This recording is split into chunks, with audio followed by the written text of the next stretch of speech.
በስመ አብ ወወልድ ወመንፈስ ቅዱስ አሐዱ አምላክ አሜን። አንድ አምላክ በሚሆን በአብ በወልድ በመንፈስ ቅዱስ ስም እናምናለን። ዛሬም ዘወትርም ለዘላለሙ አሜን። ቅድስት ቤተ ክርስቲያን ከትንሣኤ በፊት ያለውን አንድ ሳምንት ሰሞነ ሕማማት የሕማም ሳምንት በመላ ትዘክረዋለች። ሕማማት የሚለው ቃል ሐመ ከሚለው የግዕዝ ግስ የወጣ ሲሆን የጌታችን እና የመድኃኒታችን የኢየሱስ ክርስቶስ ሕማምና ሞቱን የምንዘክርበት ሳምንት ነው። በሌላ በኩል ይህ ሳምንት ከአዳም እስከ ጌታችን መድኃኒታችን ኢየሱስ ክርስቶስ ከነበሩ ነፍሳት ከሲኦል የቆዩበት የ5500 የመከራ የፍዳና የኩነኔ ዘመን መታሰቢያ ስለሆነ የሕማማት ሳምንት የሚለውን ስያሜ አግኝቷል። እንደዚሁ ይህ ሳምንት ቅዱስ ሳምንትም ይባላል። ከሌሎች ሳምንቶች ሁሉ የተለየ የከበረ ነውና። ምክንያቱም በዚህ ሳምንት በየአንዳንዱ ዕለት ስለ ፍጹም ፍቅር የተከፈለ የመሥዋዕትነት ሥራ ስለተሠራበት፣ የሰው ልጆች ድኅነት ስለተፈጸመበት፣ መድኃኔ ዓለም ስለ እኛ ቤዛ ሆኖ ለመስቀል ሞት ታዛዥ ሆኖ ነፍሱን ስለሰጠ ቅዱስ ሳምንት ተብሏል። በዚህ መጨረሻ ሳምንት ተብሎም ይጠራል። የጌታችን የኢየሱስ ክርስቶስ በዚህ ዓለም በመዋለ ሥጋዊ ለፈጸማቸው የቤዛነት የአርያነት ተግባራት ፍጻሜ በመሆን ነው። በዚህ ልዩ በሆነ ሳምንት ካህናት ምዕመናንን በሰልስቱ በቀትር በተሰዓት እና በሰርክ ወደ ቤተ ክርስቲያን በመጓዝ ስለ ጌታችን ስለ መድኃኒታችን ስለ ኢየሱስ ክርስቶስ ሕማማተ መስቀል የሚዘከረውን ምዕራፍ ከቅዱሳን መጻሕፍት በማንበብና በመጸለይ ሕማሙንና ሞቱን ይዘክራሉ። ነቢዩ ኢሳይያስ ይህን ወቅት አስመልክቶ በመንፈስ ቅዱስ መሪነት እርሱ በእውነት ደዌያችንን ተቀበለ ሕማማችንንም ተሸከመ በማለት የነገረ ሕማማቱን ምስጢር አስቀድሞ ተናግሯል። በዚህ መሠረት ከኋላው ዘመን እግዚአብሔር ወልድ ስለ እኛ ስለ ሰው ልጆች ድኅነት ሲል ከቅድስት ድንግል ማርያም ከሥጋዋ ሥጋ ከነፍሷ ነፍስ ነስቶ በፈቃዱ ሰው ሆኖ በፈቃዱ መከራ መስቀሉን ተቀበለ። በመስቀሉ ላይ ሳለ አለ ፍቃድ ነፍሱን አሳልፎ ሰጠ። በዚህም መሠረት እኛም በእርሱ በአምላካችን የሆነበትን መከራ መስቀሉን የምናስብበት ሳምንት በመሆኑ ሰሞነ ሕማማት ይባላል። የእስክንድሪያው ሊቀ ጳጳስ የነበረው ቅዱስ ዲሜጥሮስ እግዚአብሔር አምላክ በተገለጠ ጊዜ ባሕረ ሐሳብን መሠረት በማድረግ ሰሞነ ሕማማት ከአብይ ጾም ቀጥሎ እንዲሆን ተወስኗል። ቤተ ክርስቲያን በቀመረ ዲሜጥሮስ ዓመታት በኖስ በማዕከላዊ በአብይ ቀመር እየቀመረች አጽዋማት የሚገቡበትን በዓላት የሚውሉበትን ጊዜ ለምዕመናን ታሳውቃለች።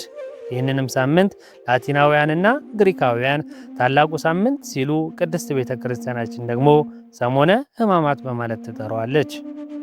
በዚህ ሳምንት ጌታችን መድኃኒታችን ኢየሱስ ክርስቶስ ለሰው ልጅ በሙሉ ያደረገው ሕግና ቅዱሳን መጻሕፍት በተለይ ግብረ ሕማማት የተባለውን የቤተ ክርስቲያናችንን መጻሕፍት ነገረ ሕማማቱን መከራ መስቀሉን በሰፊ ይናገርለታል።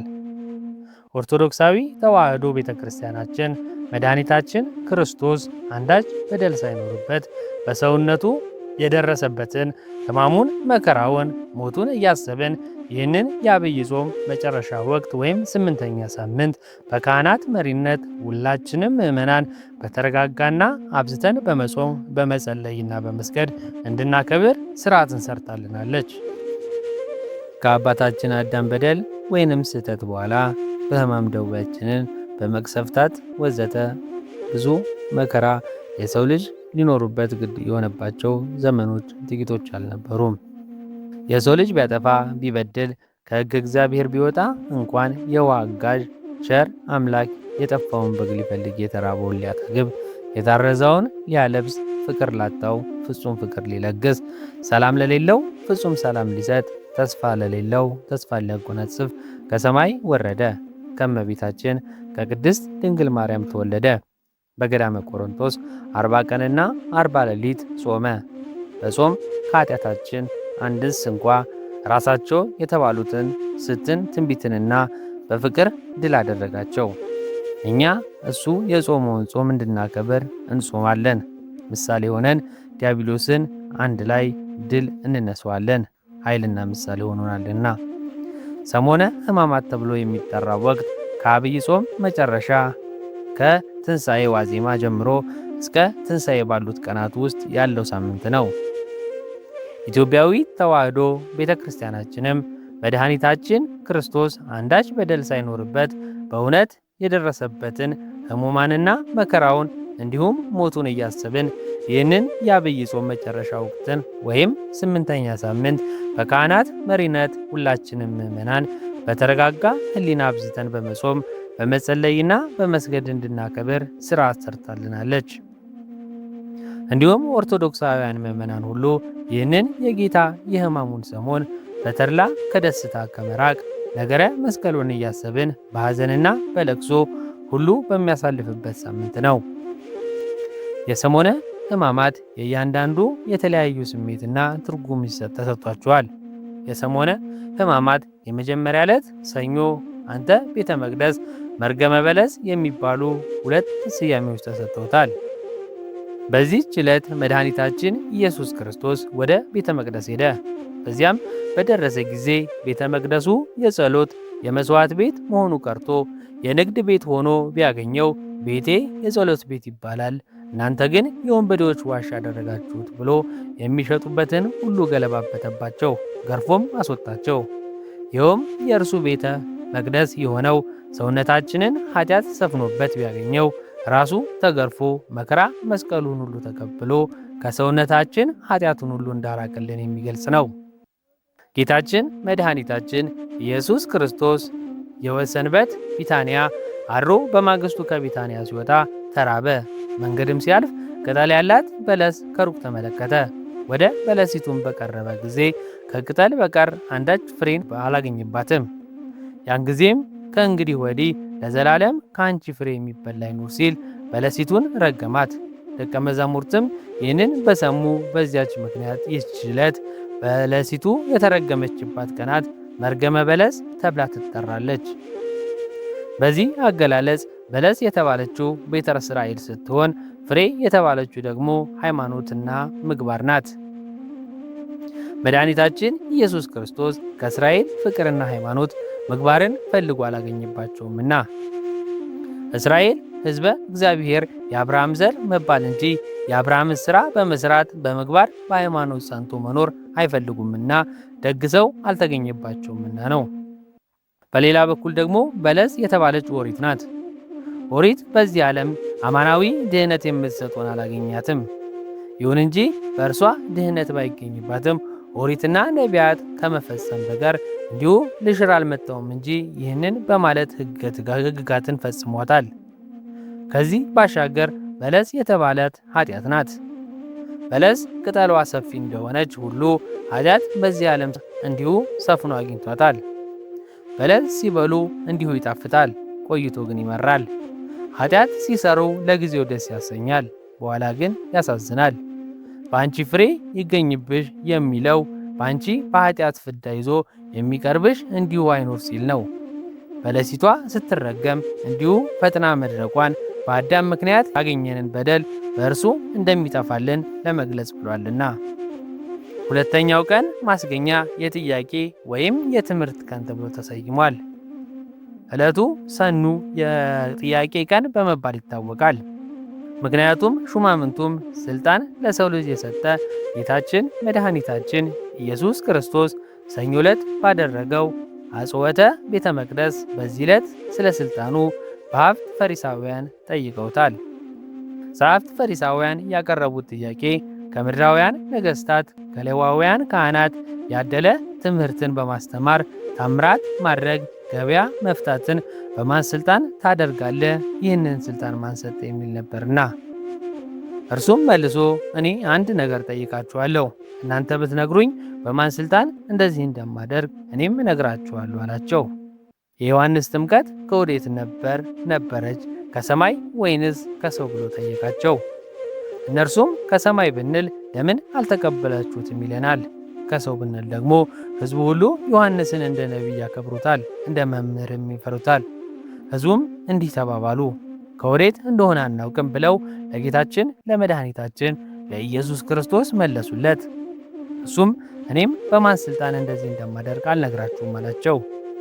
ልቦናቸው በክፋት ስርና እንዲሁም በጥርጥር ስለተሞላ ነው እንጂ ይህንን መጠየቃቸው እርሱ የሚያደርጋቸው ሁሉ በራሱ ሥልጣን እንደማያደርግ ሳያውቁ ቀርቶ አልነበረም። ይህች ዕለት ትምህርቶቻቸውም የትምህርት ቀን በመባል ትጠራለች። ጌታችን በቤተ መቅደስ ረዥም ትምህርት በማስተማሩ የተሰጠ ስያሜ ሲሆን ይህ ከሃይማኖት የራቁትን ከፍ እግዚአብሔር የተለዩትን አስተምሮ ማቅረብ መክሮ መመለስ እንደሚገባ ሲገስጽ ነው። ሦስተኛው ቀን ረቡዕም አይሁድ የመልካም ቀን እንዲሁም የእንባ ቀን የሚል ስያሜ ተሰጥቷቸዋል። ይህች ዕለት የአይሁድ ሊቃነ ካህናትና ጸሐፍት ፈሪሳውያን ጌታችን ኢየሱስን እንዴት መያዝ እንዳለባቸው ምክር የመከሩባት እንዲሁም ምክራቸው ያጸኑበት ሰቅለው ይገድሉት ዘንድ የወሰኑበት ቀን በመሆኑ ይህን የምክር ቃል ተብላ ትጠራለች። ይሁን እንጂ በዚህ ምክራቸው ወቅት ጌታ ኢየሱስ ክርስቶስ እንዴት አድርገው እንደሚይዙት በጣም ይጨነቁ ነበር። ምክንያቱም ደግሞ ወቅቱ የፋሲካ በዓላት የሚከበሩበት ወቅት በመሆኑ በጌታችን ትምህርት የተማረኩ ብዙ ሕዝብ እንዲሁም ትምህርቱን ያደንቁ ስለነበር ሁከት እንዳይፈጠርባቸው ስለ መፍራታቸው የተነሳ ነው።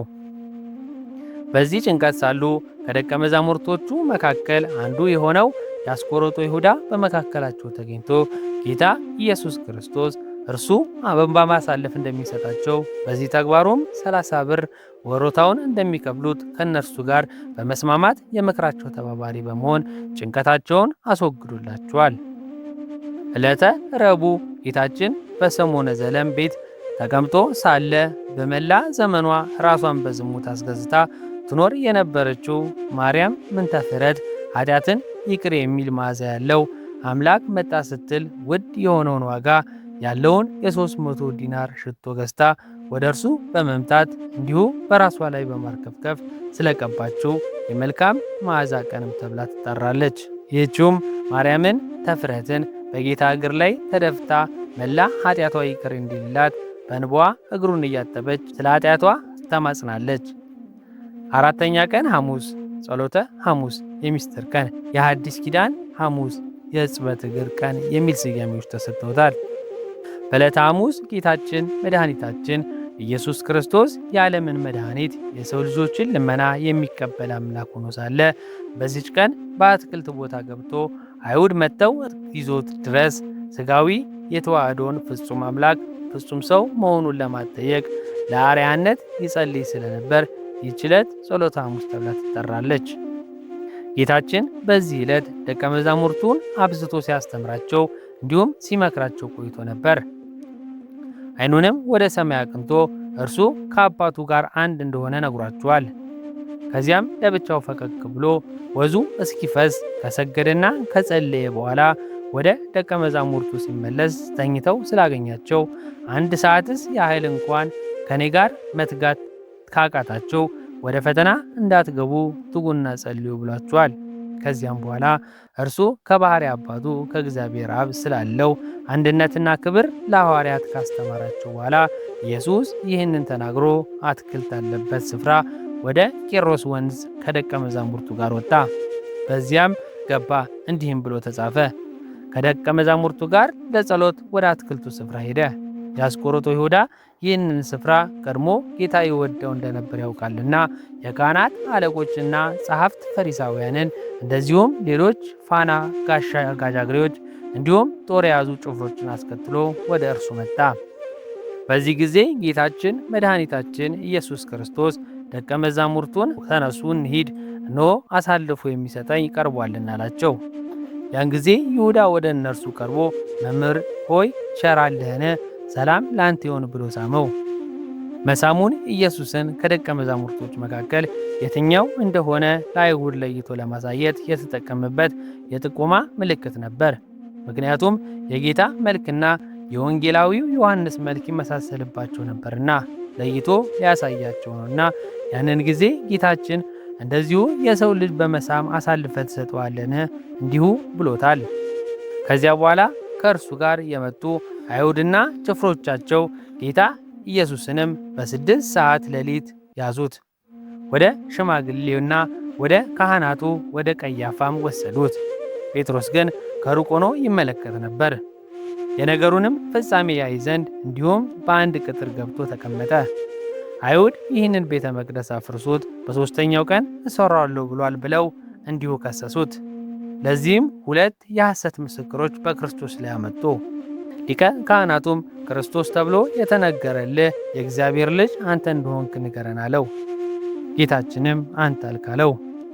ያን ጊዜ ሊቀ ካህናቱ ተናዶ ልብሱን እሱን ቀደደው፣ ራሱን በብረት ዘንድ መቶት ይህንን ጊዜ የመከራ ጅማሬ ነበርና ከሰባቱ ሚስጥራተ ቤተ ክርስቲያን መካከል አንዱ የሆነው ሥርዓተ ቁርባን የተመሠረተው በዚህች ዕለት ነውና ይህች ዕለት የሚስጥር ቀን ተብላለች። መድኃኒታችን ክርስቶስ በዚህች ዕለት ሐሙስ ለአርብ ምሽት በሁለተኛው ሰዓት ሌሊት ኅብስቱን ባርኮ እሱን ሰጣቸው። እንጀራ አንስቶ ባረከ፣ ቆርሶም ለደቀ መዛሙርቱ ሰጠና እንካችሁ ብሉ፣ ይሄ ሥጋዬ ነው አለ። ጽዋውንም አንስቶ አመስግኖ ሰጣቸው፣ እንዲህም አለ፣ ሁላችሁም ከእርሱ ጠጡ፣ ስለዚህም ከኃጢአታችሁ ይቅርታ የሚፈስ የሐዲስ ኪዳኔ ደሜ ነው አላቸው። 13ኛውን ደግሞ ምንም እንኳን የሚጠቀመው ባይኖርም ለእርሱ የሚቀበል አድርጎታል። ቀምሶም አቀመሳቸው እንዲል አንድም አብነት ለመሆን እንደዚሁ ነገ እንዲሁም ከመዓት ተሰቅለ 13 ሕማማተ መስቀልን እቀበላለሁ ሲል ነው። ጌታ ይህንን ባህሪነቱን ባያደርግ ኖሮ ካህኑ እንዲሁ የጌታን ሥጋና ደም ሳይቀምስ አቀብሎ ብቻ እንዲሁ በሄደ ነበርና ይህንን ሥርዓት ለማስተማር ነውና። በዚህ መሠረት እኛ ከእርሱ ከጌታችን ከመድኃኒታችን ከኢየሱስ ክርስቶስ ጋር አንድ የምንሆንበት ምስጢር የገለጠባት ዕለት በመሆኗ ይህች ዕለት የምስጢር ቀን ተብላ ትጠራለች። በዚህች ዕለት የቅዳሴ አገልግሎት የሚፈጸም ሲሆን የቅዳሴው ሥርዓት ዝቅ ባለ ድምፅ በለሰለሰ ይቀደሳል። የቃጭሉም አገልግሎት የሚተካው ጽናት ሲሆን ይህም አይሁድ ጌታችንን ሊይዙት በመሸ ጊዜ እንዲሁም ድምፃቸውን ዝቅ አድርገው በለሆሳስ የተናገሩት መምጣታቸውን በማሰብ ነው። በቅዳሴው ጸሎትም ሥርዓተ ኑዛዜ የማይደረግ ሲሆን ሥርዓተ ቁርባን ግን ይፈጸምበታል። ይህን የሚደረገው ጌታችን በእኛ ለሰው ለምዕመናን ወገኖቹ የሰጠንን ዘላለማዊ ቃል ኪዳን በማሰብ ነው። በዚህች ዕለት ኦርቶዶክሳውያን ምዕመናን ቅድመ ራሳችንን በንስሐ በማዘጋጀት ቅዱስ ሥጋውንና ክቡር ደሙን እንዲሁ ይቀበሉበታል። ይህች ዕለት መድኃኒታችን ኢየሱስ ክርስቶስ ራሱን የተወደደ መሥዋዕት አድርጎ የገለጠባት፣ በእንስሳ ደም ይቀርብ የነበረው መሥዋዕተ ኦሪት አብቅቶ አማናዊው የአዲስ ኪዳን መሥዋዕት ለድኅነት ዓለም እንዲሁም የተሰበረባትና የተጀመረባት ዕለት በመሆኑ የአዲስ ኪዳን ሐሙስ እየተባለች ትጠራለች።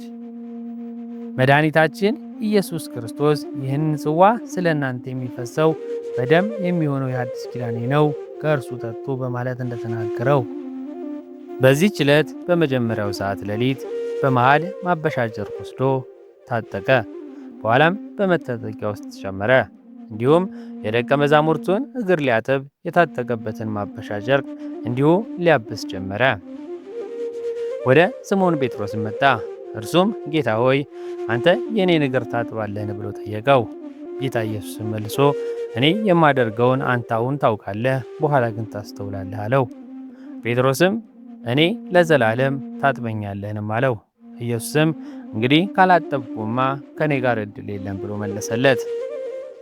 ስምዖን ጴጥሮስም ጌታ ሆይ ራሴንና እንዲሁም እጄን ደግሞም እግሮቼን እንዲሁ ብቻዬን አይደለሁም አለ። ኢየሱስም የታጠበ እግሩን ከመታጠብ በቀር ሌላ አያስፈልግም አለው።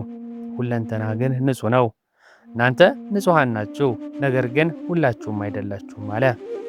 አሳልፈው የሚሰጠውን ያውቅ ነበርና ስለዚህ ሁላችሁም ንጹሐን አይደላችሁም አለ።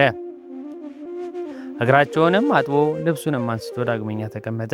እንዲህም አላቸው፣ አደረግኩላችሁን? አስተዋላችሁን? እናንተ መምህርና ጌታ ትሉኛላችሁ፣ እንዲሁም ነኝና መልካም ትላላችሁ። እንግዲህ እኔ መምህር ጌታ ስሆን እግራችሁን ካጠብኩኝ እናንተ ደግሞ እርስ በርሳችሁ እግራችሁን ትታጠቡ ዘንድ ይገባል። እኔ ለእናንተ እንደማደርገው እናንተ ደግሞ ታደርጉ ዘንድ ምሳሌ ሰጥቻችኋለሁና ተብሎ በወንጌላዊው በቅዱስ ዮሐንስ እንደተጻፈ። እንግዲህ ከዚህ በላይ የተጠቀሰው የወንጌላዊ ቃል እንደምንረዳው ጌታችን መድኃኒታችን ኢየሱስ ክርስቶስ የደቀ መዛሙርቱን እግር ያጥብ ዘንድ ከጴጥሮስ ጀምሯል። ጴጥሮስ ግን እኔ ያንተ ደቀ መዛሙርት ስሆን በአንተ በመምህሬ ልታጠብ አይገባኝም አለ። ጌታችንም መልሶ እውነት እውነት እልሃለሁ እኔ እግርህን ካላጠብኩኝ ከእኔ ጋር እድል ፈንታ የለህም። ከዚህ በኋላ ሌሎች ሐዋርያትንም አጥቧቸዋል።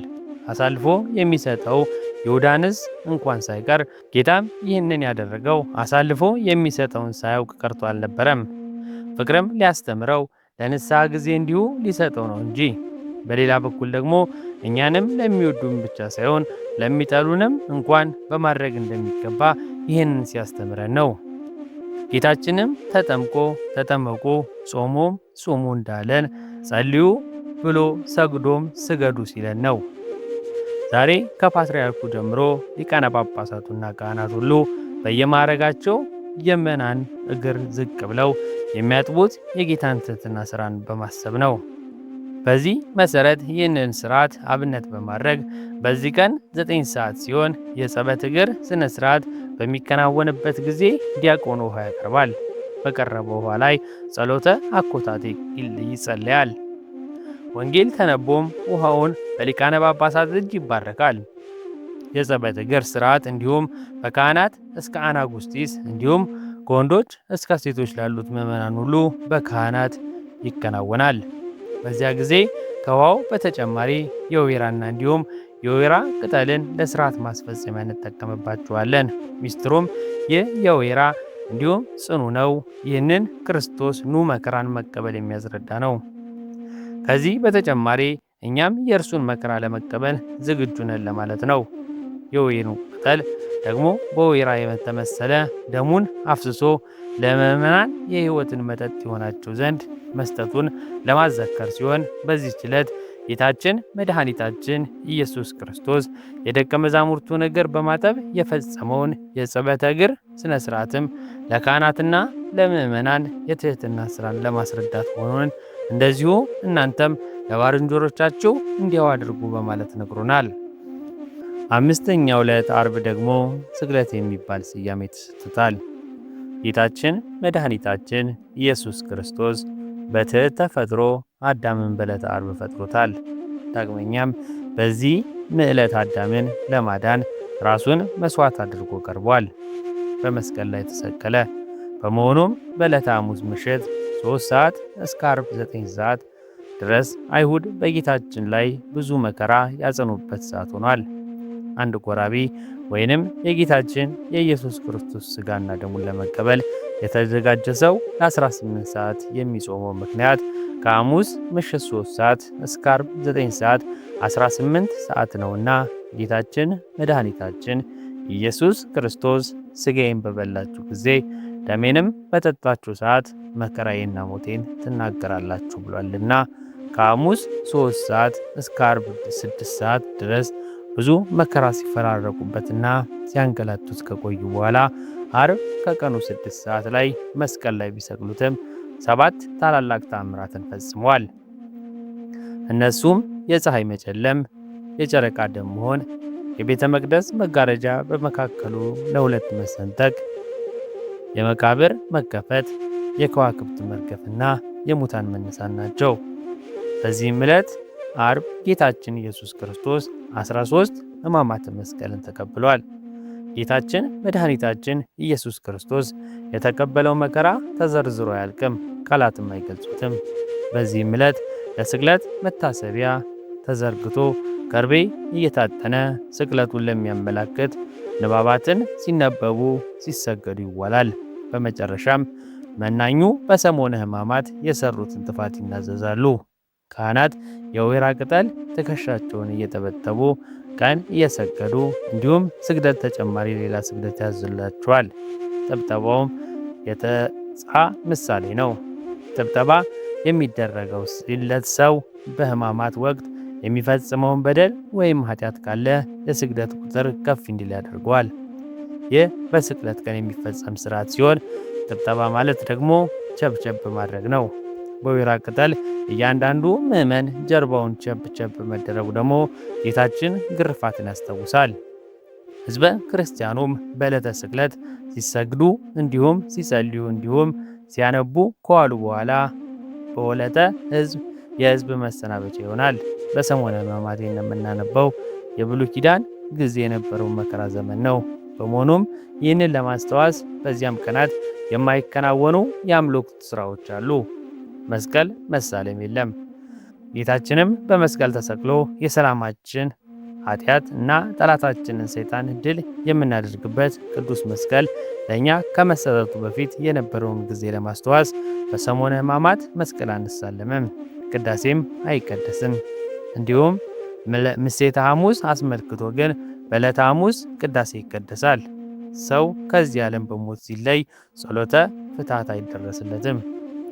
አስቀድሞ በሆሳዕና ማለት ዕለተ እሁድን ለክርስቲያኖች ሁሉ ፍትሐት ይደረስለታልና በመሳለምም ሰላምታ አይገለጽም። ይሁዳ ጌታ በአይሁድ በመሳም እኔም አሳልፎ ሰጥቶታልና። ስለዚህ የይሁዳ ጌታችንን በመሳም እንደሰጣቸው ለማዘከር ይህንን ወቅትና ሁኔታ በማሰብ በሰሞነ ሕማማት ሰላምታ አንለዋወጥም። ስድስተኛ ቀንም ቀዳሚት ስዑር የሚል ስም አለው። ዕለቱ ቀዳሚት እግዚአብሔር የሚታዩትን የማይታዩትን በእግር የሚሄዱትንና በክንፍ የሚበሩትን በባህር የሚዋኙትን እንስሳ በመጨረሻ ሰውን ባሪያና በአምሳሉ ፈጥሮ ያረፈባት ዕለት ይህች ናት። የመጀመሪያዊቷ ቅዳሜ የእግዚአብሔር ዕረፍት ቀን ናትና እግዚአብሔር ስነ ፍጥረትን ፈጥሮ ስላረፈባት ሰንበት ወይንም ታላቅ ሰንበት ትባላለች። ታላቋን ሰንበት እስራኤላውያን እንዲያከብሩ ታዟል። ለቀዳሚት በዘመነ ሐዲስ የተለየ የድህነት ሥራ ተከናውኖባታል። ጥንተ ስነ ተፈጥሮ ከመፈጠሩ ዕለት ሁሉ ተደረገባት። የፍጥረት ቁንጮ የሆነው አዳምን ለማዳን ሕማሙንና ሞቱን የተቀበለው ቸሩ አምላክ በመቃብር አርፎባታል። በዚች ጌታችን መድኃኒታችን ኢየሱስ ክርስቶስ በከርሰ መቃብር አርፎ የዋለባት ዕለት በመሆኗ ቅዳሜ ሰው ትሰኛለች። ቀዳሚት ስዑር የተባለችበት ምክንያት በዓመት አንድ ቀን ስለምንጾማት ነው። ይህችም ቅድስት ድንግል ማርያም እኛ ወዳጆቿ ቅዱስ ሐዋርያት ጌታችን ተላልፎ ከተሰጠባት ዕለት አንስቶ ብርሃነ ትንሣኤው እስከሚታይበት ድረስ እህል አልበሉም አልዞሩም፣ ይመክኑበት ተስፋ ያደርጉበት የነበረ አምላካቸው በመቃብር ስላረፈ ዕለቷን ሞቱንም በማሰብ ትንሣኤውን በመናፈቅ በጾም አክብረውታልና ነው። ከቅዱሳን ሐዋርያት በቅርብ ብሎ በወጣው ትውፊት መሠረት ቅዱሳን ሐዋርያት የማይዘን በመጾምና በመጸለይ ዕለቷን እንዳከበሯት የተዋህዶ ልጆች በተቻላቸው ከአርብ ጀምሮ ያከፍሉ ይጾማሉ። የሁለተኛ ቀን እኩሌታ ውሃ ሳይቀምሱ ያድራሉ። ያልተቻላቸው ደግሞ አርብ ማታ በልተው ቅዳሜ በመጾም በዓለ ትንሣኤውን ያከብራሉ። በዚህ ዕለት ከሰኞ ከሆሳዕና ማግስት ጀምረው እስከ አርብ ድረስ በስግደትና በመጾም ያሳለፉ ምዕመናን በዕለተ ቀዳሚት በቀር ቤተ ክርስቲያን ይሰበሰባሉ። የጠዋት ጸሎት ሲፈጸም ካህናቱ እንዲሁም ገብረ ሰላም በመስቀሉ መስቀል ሰላም ተመሰረተ እያሉ በቤተ ክርስቲያን የተሰበሰቡ ይመናሉ። ቀጤማ ያድላሉ። ይህም የምስራች ምልክት ነው። ሚስጥሩ በኖኅ ዘመን ከተፈጸመው ታሪክ ጋር የተያያዘ ነው። መጽሐፍ ቅዱስ እንደሚነግረን የጻድቁ ኖኅ ዘመን የነበሩ ሕዝቦች ከሕገ እግዚአብሔር ሆነው እንጂ የሚያሳዝን ኃጢአት በሰሩ ጊዜ እንዲሁም በንፍር ውኃ ተጥለቅልቀዋል። በወቅቱ ጻድቁ ኖኅ ወደ መርከብ ይዟቸው ከገባ እንስሳት መካከል የውሃውን መጉደል ለመመርመር ለመረዳት እርግብን እንዲሁም በመርከቡ መስኮት ሁሉ አሹልኮ ይለቃታል። እሷም ቀጤማ በአፏ ይዛ ትመለሳለች። ሆኖም በዚህ ቀጤማ የውሃ መድረቁን ተረድቶ እንዲህ ተደስቷል። ቀጤማ ለጥፋት ውሃ መድረቅ የምስራች መነጋገሪያ እንደሆነች ሁሉ አሁንም በክርስቶስ ሞት የሰው ልጆችን ተወገደ። ይህን ስንል ቤተ ክርስቲያን ለልጆቿ ቀጤማን ታድላለች። ምዕመናን የምስራች ተምሳሌት የሆነውን ቀጤማ በግንባራቸው ያስራሉ። የክርስቶስ ተከታዮች ሁሉ ከጨለማ ወደ ብርሃን ከሚሰቃይ ሲኦል ከሲኦል ቃጠሎ ወደ ልምላሜ ገነት ጥንት ማደሪያቸው መመለሳቸው በዚህ እንኳ እየገለጡ በዚች በዕለተ ትንሣኤ በቅድስት ቤተ ክርስቲያን ያከብራሉ። ከባለ ረድኤቱ በረከት ያሳትፈን። አነሳስቶ ላስጀመረን አስጀምሮም ላስፈጸመን ለጌታችን ለአምላካችን ለመድኃኒታችን ለኢየሱስ ክርስቶስ ክብርና ምስጋና ይገባል፣ ዛሬም ዘወትርም ለዘላለሙ አሜን።